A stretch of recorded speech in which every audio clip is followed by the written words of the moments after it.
I'm officially 3 for 3 on being fined by the WNBA. Holy sh! For this? For the pod?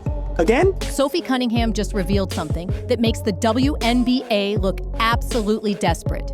She says the league is literally fining her on purpose every single time she opens her mouth. Not for fighting, not for flagrant fouls, but for podcasts and TikToks. So lads, the WNBA have done it. They have done it. They have officially fined Sophie Cunningham every podcast episode. Sophie Cunningham, who honestly wasn't exactly a household name until this year, has somehow become the most fined woman in WNBA history, at least unofficially. And the crazy part? It's not even because she's breaking rules on the court. Nope.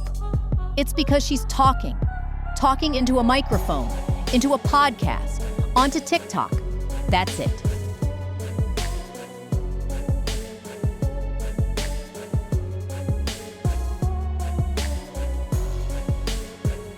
And what exactly was her crime this time? Saying Paige Bueckers has a good whistle. That's it. That's the crime. That's what $200, $300, or $500 gets you in today's WNBA. Complimenting Paige Bueckers' ability to draw fouls. Forget the flagrant elbows. Forget the body checks. Forget the star players literally getting shoved in the face. Watch this if you're not protecting your star players. You're not protecting your players, period. But particularly your star players. No one's going to watch this. People are watching it because of Caitlin Clark, and then even more because of Sophie Cunningham. And if you're going to just hang them out to dry, then, good heavens. And then what? Reese is out. Angel Reese is out too. Is she coming back to WNBA? That's a big question. Nobody's going to watch this anymore because they don't protect their players. It's a worthless organization. They have no idea how to protect their players. But, oh man, they're going to bitch and moan. You better pay us the money. For what? You can't even protect your star players that draw the eyeballs. Now nobody's watching. Nobody's going to watch to see the star players sitting out with injuries because of poor treatment and poor officiating on the sides. Nobody's going to watch that. Now, let me break this down because it's almost comical. Angel Reese can go up to a podium in an actual press conference and call Caitlin Clark's whistle special. She didn't get fined, not a dime. Kelsey Plum has paused entire press conferences to whine about referees. No fine. Stephanie White loses her mind after her players nearly body slam Caitlin Clark. Guess what? No fine. But Sophie Cunningham says Paige Bueckers draws a good whistle, and suddenly the league acts like she just committed a felony. I'm officially 3 for 3 on being fined by the WNBA. Holy sh! For this? For the pod? Again? They didn't like my comments on Paige Bueckers. No way! I didn't even say anything bad. It's selective, it's targeted, and it's obvious. Sophie's not dumb. She knows she's being made into an example. The WNBA has decided she's their problem child. But here's the twist. Sophie's winning big time. Think about this. Her first fine was $400. She got ejected, fined, and turned into the WNBA's so-called bad girl. And what happened? Her jersey sold out overnight. Her TikTok following jumped from 300,000 to over 1 million. Suddenly, brands wanted her. Suddenly, people who didn't even watch the WNBA knew her name. That $400 fine was the best marketing investment she ever made. Then came fine number 2. Another few $100, this time over TikTok. And what happened? Same result. Millions of views, hundreds of thousands of new followers, more deals, more exposure. Sophie literally laughed and said, "Okay, you got it, bud," when they fined her, because she knows the pattern now. She pays a small fine, and in return, she gets $1 million boost to her brand. That's not punishment. That's a business model. Meanwhile, the WNBA looks dumber every time. Because here's the thing. When you fine a player, the assumption is that the punishment stings, that it hurts their wallet enough to make them stop doing whatever they did wrong. But these fines don't hurt Sophie. They make her stronger. She's turning pennies into millions.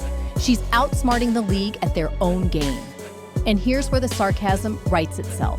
If the WNBA really wanted to punish her, they should stop fining her. No fine means no viral moment. No viral moment means fewer brand deals. But the geniuses running the league can't resist proving they're in charge. So they keep writing her checks disguised as fines, and she keeps cashing in. Now let's talk about Paige backers, because this is where the hypocrisy gets insane. Paige has somehow become untouchable. Her fan base? Absolutely unhinged. And I don't use that word lightly. These are people who celebrate Sophie getting injured, who worship Bria Hartley just because she once tangled with Sophie, who spend 24/7 online frothing at the mouth about anyone who dares criticize their queen. And the league loves it. They protect Paige at all costs. She literally shoved Sophie in a game twice, and Sophie got called for the fouls. Imagine that. Paige shoves Sophie, whistle blows, foul on Sophie. You can't make this up. It's embarrassing. Meanwhile, Caitlin Clark, the biggest star the league has, can get her eye poked, walk away holding her face, and somehow get a technical foul. That's the level of officiating we're dealing with. Paige gets away with shoves, Caitlin gets punished for existing, and Sophie gets fined for saying Paige has a good whistle. So you see the picture here? This isn't about protecting the game. This isn't about professionalism. This is about control. This is about the WNBA picking favorites. Meanwhile, Caitlin Clark, the player who single-handedly saved the WNBA's ratings, gets the complete opposite treatment. She gets hammered every game. She gets grabbed, shoved, slapped, and sometimes downright mugged. And what happens? Either nothing or worse, she gets called for a foul herself. Remember that game where she literally got her eye poked? She walked away holding her face, and the whistle still went against her. That's the star protection the WNBA is offering its biggest star. Negative protection. And here's the part that burns fans. Caitlin takes hits, doesn't get calls, and when she so much as raises an eyebrow, the refs hit her with a tech. But Paige can jaw with refs all day, throw her hands in the air, and somehow, nothing happens. Sophie calls it out, and she's the one writing checks to the league office. That's the double standard on full display. So when Sophie calls herself 3 for 3 on WNBA fines, she's not just joking. She's exposing how ridiculous this system is, because you can look around the league and see players doing much worse. Fighting, brawling, openly disrespecting refs, and somehow escaping with no fines at all. But Sophie, she's the one they want to muzzle. Meanwhile, the WNBA can't get out of its own way. They want to be seen as fair, professional, and legitimate, but they keep proving the opposite. You can't have a league where one player gets shoved and fined for speaking while another gets superstar treatment and endless protection. Fans notice, content creators notice, even casual viewers notice. That's why the WNBA still struggles with credibility. And don't forget the media's role in all this. Reporters like Scott Agnes or others covering the fever seem more like PR people for the league than actual journalists. Instead of asking tough questions like why Caitlin Clark gets punished for existing or why Sophie keeps getting singled out, they laugh along, downplay injuries, and act like everything's fine. Fans aren't stupid. They see the bias, they see the cover-ups. That's why independent creators are blowing up, because at least they're telling the truth. Sophie Cunningham is basically proof that the WNBA's entire control strategy backfires.